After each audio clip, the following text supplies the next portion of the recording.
दोस्तों एक बार फिर से स्वागत है आपका हमारे चैनल रिपेयर सॉल्यूशन में। और आज की वीडियो हमारी डेवो के फ्रिज पे होने वाली है। तो ये डेवो का डबल डोर फ्रिज है, 220 लीटर का फ्रिज है। ये देख सकते हैं आप, ऊपर फ्रीज़र है, नीचे फ्रिज है। इसमें डेवो कंपनी जो कि अब बंद हो चुकी है। तो आज इसी फ्रिज को हम ठीक करेंगे। तो आपको दिखाएंगे इसमें क्या फॉल्ट था और इसको हमने कैसे ठीक करा।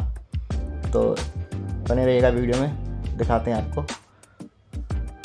तो ये देख सकते हैं इसमें बैक साइड में इसका स्पेसिफिकेशन का स्टिकर लगा हुआ है और इसमें जो है R12 गैस है और इसमें जो है 130 ग्राम के आसपास रिफिलिंग है इसके अंदर। तो ये देखिएगा इसका स्पेसिफिकेशन का, ये R12 गैस लगी हुई है इसके अंदर। तो आज हम इसी को ठीक करेंगे। हमारे पास R12 गैस तो है नहीं, पर लेकिन इसकी जगह पर हम जो गैस डालेंगे वो भी आपको बताएंगे इसमें। तो बने रहिएगा वीडियो में। तो ये हमने इसमें सबसे पहले इसमें जाकर गैस रिफ़िल करी तो इसमें सारी गैस लीक हो गई। तो उसके बाद हमने डिसीजन लिया कि इसका कंडेंसर अंडरग्राउंड लीकेज है। उसके बाद हमने इसमें 12 बैंड का कंडेंसर यहाँ पर बैक साइड में फ्रिज के लगा दिया। तो ये हम इसके बैक साइड में यहाँ पर कंडेंसर लगा रहे हैं। 3 स्क्रू के ऊपर से टाइट करेंगे कंडेंसर को। 12 बैंड का कंडेंसर है ये,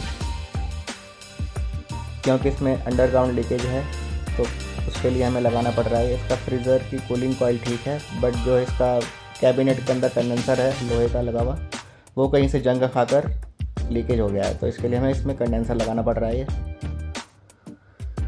तो ये हमने 3 स्क्रू के ऊपर कंडेंसर टाइट कर दिया है। और इसके बाद अब इसमें जो है हम इसका जो फिटिंग बनाएंगे कंडेंसर की, ये पाइप थोड़ा सा लंबा है यहाँ पर, तो इसे हम यहाँ पर ऐसे सर्कल राउंड करके इसको इसकी ड्रेन ट्रे कंडेंसर तक इसको लगाएंगे, फिट करेंगे इसको ड्रेन ट्रे कंडेंसर के साथ। तो ये हमने इसको बैंड कर दिया है इतना। और ये हमारा ड्रेन ट्रे कंडेंसर है, ये देख सकते हैं आप, कंप्रेसर के ऊपर आ रही है ये। तो ड्रेन ट्रे कंडेंसर के और ये कंडेंसर को दोनों को हम आपस में अटैच करेंगे। तो ये हमने ऊपर का जो कंडेंसर है और ड्रेन ट्रे कंडेंसर की पहले फिटिंग बनाई। उसके बाद ये देखिएगा ये कंडेंसर यहाँ से आ रहा है ऐसे बैंड हो के। तो ये इसके बाद हमारा जो कंडेंसर है उससे हमें इसे अटैच करना है। तो करते हैं इसको अटैच, ये यहाँ पर। तो हमने ये यू बैंड बनाया है कंडेंसर का फिटिंग के लिए। तो इसको यहाँ पर वेल्ड कर देते हैं कंडेंसर का डिस्चार्ज पॉइंट। तो ये हमारा यहाँ पर डिस्चार्ज पॉइंट वेल्ड हो गया। तो इस समय हमारा कंडेंसर लग चुका है। और अब इसमें जो है देख सकते हैं आप, एक पाइप हमारा लग चुका है डिस्चार्ज वाला। और अब इसमें हम नया ड्रायर फिट करेंगे। तो ये ड्रायर हमने पहले से ही बना रखा है, तो इसे अब लगाते हैं इसमें। ये ड्रायर की वेल्डिंग हमने पहले ही कर ली थी वैक्यूम वाले पाइप की, और ये जो हम कंडेंसर में लगाने वाले हैं। तो अब हम इसको ड्रायर को भी यहाँ पर लगा देते हैं। फ्लशिंग हमने इसकी हाथ से पहले ही कर ली है कंडेंसर की 1-2 बार। तो ये हमारा ड्रायर लगकर यहाँ पर तैयार हो चुका है। और ड्रायर लगने के बाद अब आपको बताते हैं इसमें हमें कैपलरी लगानी है। कैपलरी का भी जो मुंह है हमने पहले ही वायर कटर से कट करके ओपन कर लिया है। और अब इसमें ड्रायर में कैपलरी लगा दी हमने। और अब इससे कैपलरी को भी हम यहाँ पर वेल्ड कर देते हैं। तो ये हम आज डेवो का डबल डोर फ्रिज ठीक कर रहे हैं। और इसमें R12 की जगह हम इसमें रिफ़िल करेंगे R600A। 12 बैंड का कंडेंसर है इसके अंदर।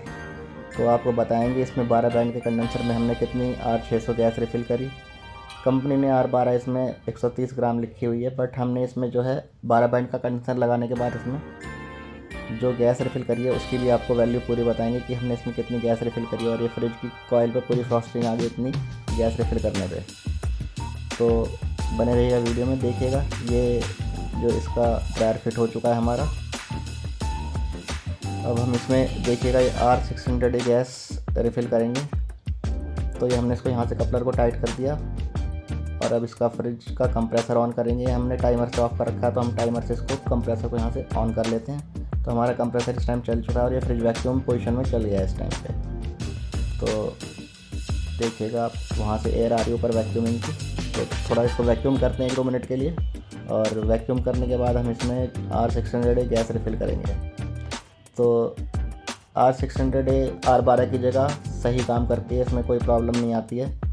R12 के स्थान पर आप R600A गैस फ्रिज में डाल सकते हैं, पर लेकिन जितनी R12 है उससे 50% ही आपको डालनी होती है। मान लीजिए 100 ग्राम अगर फ्रिज के अंदर गैस है तो आप इसे 50 ग्राम ही उसमें इनपुट करेंगे। और ये हमने जो कंडेंसर 12 बैंड का लगाया है इसके हिसाब से हमें अब इसमें गैस रिफ़िल करनी है, तो 12 बैंड के कंडेंसर के हिसाब से हम इसमें 55 ग्राम के आसपास गैस रिफ़िल करेंगे R600A। हम इसमें 134 नहीं डाल रहे हैं, क्योंकि अगर इसमें R12 के कंप्रेसर में 134 गैस डालेंगे तो कंप्रेसर के अंदर से कुछ अजीब सी साउंड आती हैं, जैसे कि पकौड़ी तेल में तल रही हो, इस तरीके की कुछ साउंड आती हैं अगर R12 की जगह हम R134 गैस डाल देते हैं। तो इसलिए हम इसमें R600 गैस डालेंगे R12 की जगह पर। R134 डालेंगे तो चल तो जाएगी, पर लेकिन उसमें जो है कंप्रेसर के अंदर से कुछ अजीब सी आवाज़ आती है। तो इसके लिए हम इसमें अब R600A गैस रिफ़िल करेंगे, और R600A गैस रिफ़िल करने के बाद हमारा जो फ्रिज है ये ओके हो जाएगा। तो हम इसकी जो वैक्यूम पॉइंट को इसको वेल्डिंग कर रहे हैं। अब ये हमारा वैक्यूम पॉइंट वेल्ड हो चुका है, और वैक्यूम पॉइंट वेल्ड करने के बाद हम इसमें R600 गैस इनपुट करेंगे। तो आप देख सकते हैं हमारा वैक्यूम का ड्रायर वैक्यूम का पॉइंट हमने वेल्ड कर दिया है, और अब आपको R600A गैस हम इसमें रिफ़िल कर देते हैं। तो इसके लिए हमें कपलर खोलना है, थोड़ा सा पंच कर लें, R600A गैस जो भी पाइप की एयर बाहर निकाल लें, उसके बाद आप कपलर खोलेंगे और ये यहाँ से गैस इनपुट कर दें। तो ये हमने इसमें अब गैस रिफिलिंग का काम स्टार्ट कर दिया है R600A गैस, और इसमें तकरीबन 55 ग्राम के आसपास गैस डलेगी। 12 बैंड का कंडेंसर है ये। तो हमने इसमें 55 ग्राम गैस इनपुट करी और उसके बाद हमने इसको चलने दिया। तो ये हमारा जो है काम यहाँ पर इतना क्लियर हुआ, और इसके बाद हम इसका कंडेंसर की हीटिंग वगैरह चेक कर लेंगे, और उसके बाद जो है अगर हीटिंग कंडेंसर की सही आ रही है तो फिर हम इसका फ्रीजर चेक करेंगे। तो ये हमारी गैस इसमें R600A रिफिल हो गई है, और अब हम इसको साइड में रख देते हैं सिलेंडर को। और अब इसका जो है हम चार्जिंग वाला पॉइंट है वो वेल्ड कर देंगे। तो हमने इसका चार्जिंग वाला पॉइंट भी वेल्ड कर दिया है। तो हमारा काम इसमें गैस चार्जिंग का कंप्लीट हो गया है, और अब जो है इसकी परफॉर्मेंस दिखाते हैं आपको थोड़ी देर में कि इसमें जो फ्रॉस्टिंग वगैरह किस तरीके की आई है, ये सब आपको दिखाएंगे। तो ये हमारा चार्जिंग का जो टाँका है वो लगने वाला है। ये हमारा चार्जिंग का टाँका लग चुका है, और अब हमारे फ्रिज में डेवो के फ्रिज में गैस रिफिल हो चुकी है। और ये इसका drain tray condenser compressor cover हम यहाँ लगा देते हैं। तो जैसे हमने निकाला था वैसे ही हमने ड्रेन ट्रे कवर लगा दिया है, कंप्रेसर के ऊपर लगा हुआ है। तो इसे भी हमने लगा दिया है, और इसकी सारी जो पाइप की जो फिटिंग है वो स्टेबल कर दी है जहाँ पर होनी चाहिए। तो चलते हैं इसमें अब अंदर की तरफ दिखाते हैं फ्रिज में आपको।